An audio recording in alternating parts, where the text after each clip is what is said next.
let's get going with Endo. And you know what we're going to talk about in the realm of endocrinology.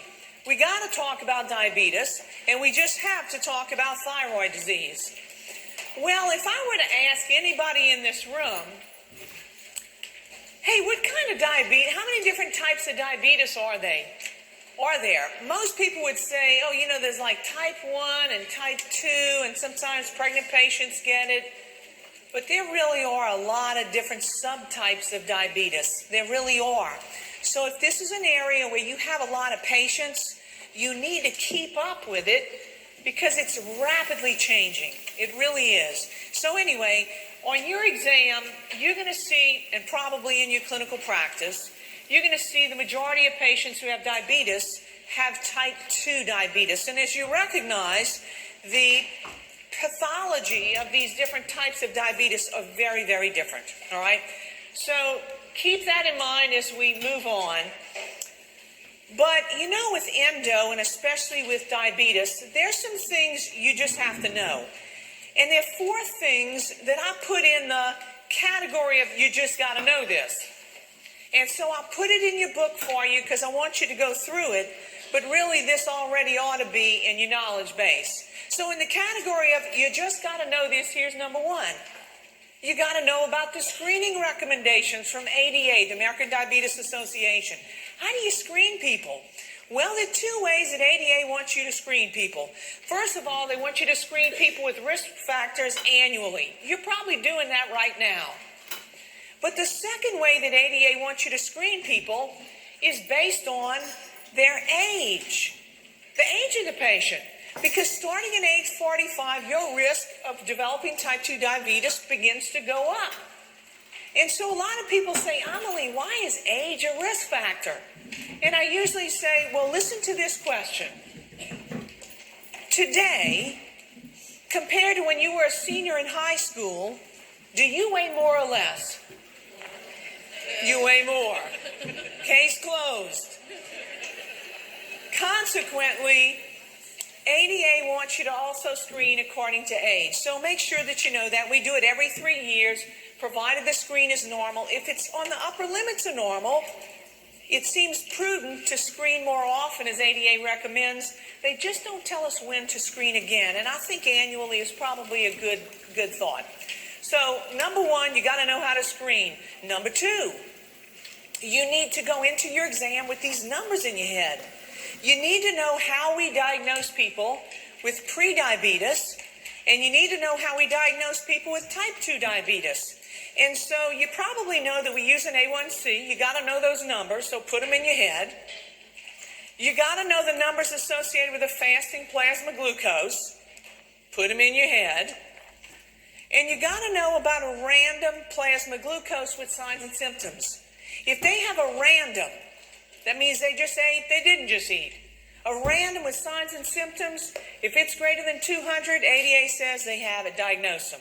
All right? So you got to know that. And with regard to labs that you need to know for your exam, I would tell you that as long as it's a laboratory number that does not change, like 6.5% or greater with an A1C, that's the cutoff point for diagnosing type 2 diabetes. You've got to have that in your brain going in. If, on the other hand, the lab is something that varies from lab to lab, which, like a CBC does, then that generally is something that the exams will give you, all right? But if it's a known number, like A1C, fasting plasma glucose, lipids, you got to go into your exam with those in your brain. Everybody got it? So, number 2, you just got to know it, the diagnostic criteria. Number 3 of the things you just have to know are the goals. Like, what does ADA suggest for an A1C goal for the various populations who might have type 2 diabetes? Well, the general adult population, that's any one of us, A1C should be less than 7%. A healthy older adult, typically their recommendation is an A1C less than 7.5%. If it's an older adult who's got some comorbids, or is declining, it seems reasonable that ADA suggests an A1C less than 8 or less than 8.5%. And then finally, the people we hold in tightest control are type 1 diabetics and also our patients with pregnancy, all right? So you should know those. And then finally, the number 4 thing that you really just have to know are all the monitoring that we do in these diabetics. And when you look at all the things you have to check and the frequency with which you have to check them, it's pretty easy for you to sit there and realize, wow, I got a lot of stuff to check in every diabetic that I see. And you do. You got a whole lot. Remember that diabetes affects every single body system in you, with the exception of the pulmonary system. Otherwise, every single body system is affected by type 2 diabetes, which means when these patients come in to see you, you really do have to do a good head-to-toe exam. Not only that, but as part of what you have to routinely monitor, you got a bunch of labs. You got lipids and renal studies and A1Cs and glucose levels, and you usually are in the business of making some adjustments in medications with those. So you have a lot to do with a type 2 diabetic, and I really think you should be paid 2 or 3 times what you get right now when you see a diabetic. I really do. So make sure that you're familiar with those 4 things. Now let's take care of some patients. Here's your first one. A 36-year-old has a BMI of 30. Family history of type 2 diabetes and hypothyroidism. The image below is present on her posterior neck. First question, what do we call that? Acanthosis nigricans, right? Acanthosis nigricans. And when you see that, it does not mean they have type 2 diabetes. It means that they probably have insulin insensitivity. You got it? Acanthosis nigricans, insulin insensitivity. But it makes good sense that we would screen her for type 2 diabetes. So how should we do that? And it's a select all that apply. Well, number 1 says a fasting blood glucose. That's totally appropriate, circle number 1. Number 2 says an A1C. Totally appropriate, circle that one. A random plasma glucose will probably be the easiest one to do. You can do it in your office and get a result right now. Circle number 3. It's not appropriate to screen her with a 2-hour glucose tolerance test, all right? But you got plenty of ways to screen this woman. So let's quiz you a little bit. I want to know what your plan is going to be if the woman that I just showed you the posterior neck of has an A1C that is normal. What's your plan? Your plan is to rescreen her in a year. Write that down. Rescreen her in a year. Why? Because she has risk factors. What's your plan if her glucose is 205 and she has frequent urination, meaning she's symptomatic? What's your plan? Your plan has to be to diagnose her with type 2 diabetes today and get some interventions going. So she gets a diagnosis today in that situation. Suppose you checked an A1C and her A1C was 5.6%. She doesn't have diabetes, she doesn't have pre-diabetes, but oh man, she's knocking on the door. What's your plan with her? Rescreen her in a year, right? Rescreen her in a year, and certainly you're going to talk to her about lifestyle modifications. And that goes without saying. All right, I didn't mention it, but it goes without saying.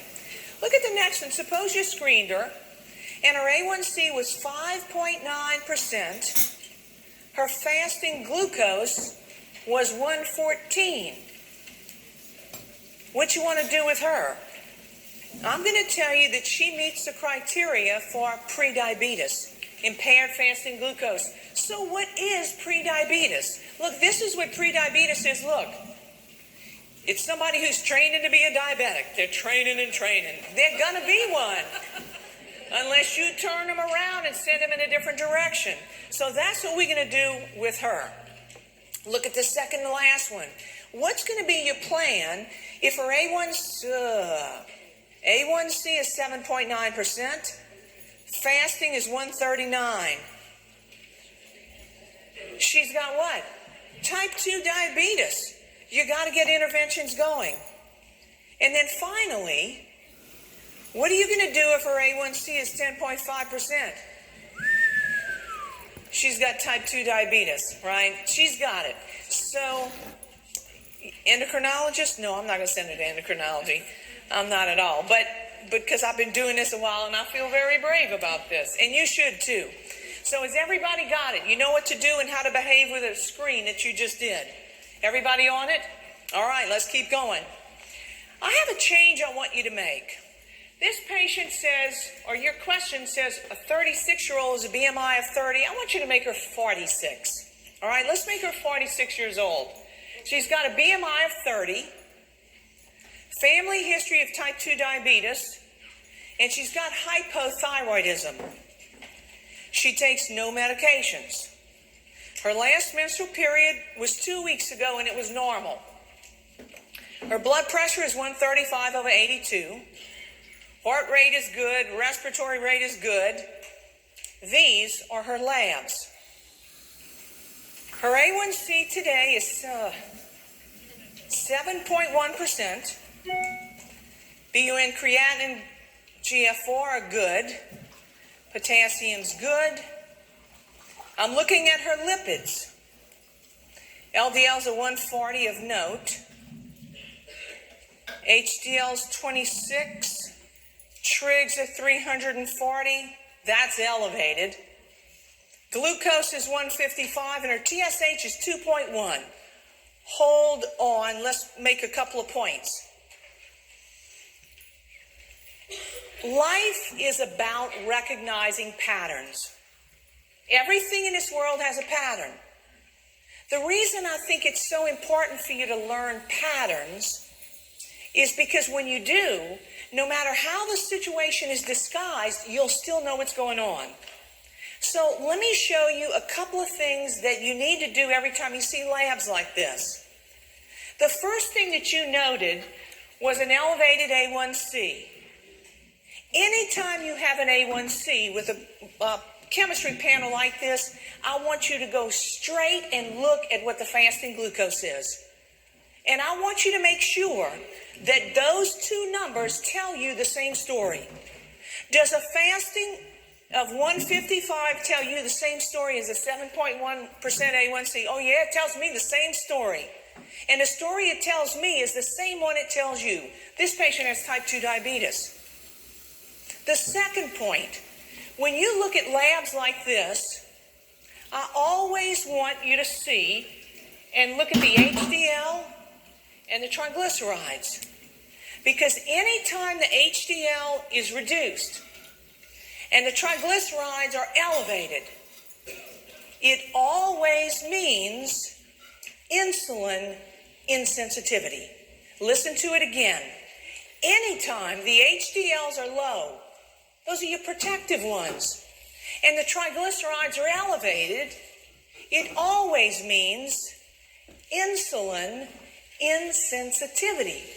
We see that all the time in our diabetics and in people who are beginning to have issues with metabolism of carbohydrates. So once you begin to look at enough of these chemistry panels, you're going to feel like, I know this patient metabolically. And I know this patient metabolically, and now you do too. It's always important to check a TSH in a diabetic because endocrine problems tend to run together.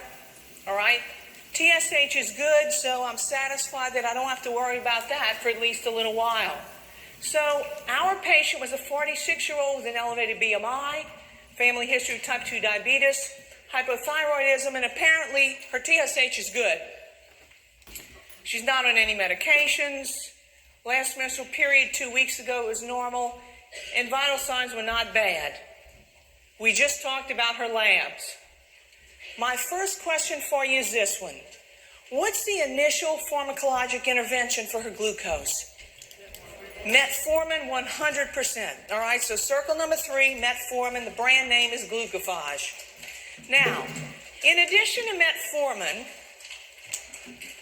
I'd like you to consider 2 medications that should be started today for this patient. And the point I'm trying to make is that because she is a diabetic and she is at least 40 years old, you got to put her on a statin. So it doesn't matter to me whether you pick simvastatin or pravastatin or rosuvastatin or Lipitor. You got to pick a statin because she needs to be on one. Just pick one. The other drug that you need to consider in her is not necessarily vitamin B12 or vitamin D, but her blood pressure makes her a stage 1. You remember we talked about a stage 1 hypertensive patient. And if those stage 1s had anything else going on with their vessels, and diabetes was one of them, we had to give them a medication for their stage 1 blood pressure. And you need to do that right now. The only choices up here that you could give would be lisinopril or fosinopril, an ACE inhibitor, which is perfectly acceptable, or you could give her candesartan. It doesn't matter to me which one you pick. What matters is that you recognize that her blood pressure needs your attention. So put her on something, put her on one of them. Now, I have a note for you on the bottom. It says prior to starting either medication, what critical safety question do you have to ask this patient and know the answer to? Are you pregnant? Are you contemplating pregnancy? She's 46. I'm thinking maybe not, but she might be thinking this is a last chance baby. I don't know. But you have got to have that conversation with her. How come? Because you don't want a statin and you sure don't want an ACE or an ARB in a woman of childbearing age who gets pregnant. You got it? All right, so we're good on that. Let's keep moving.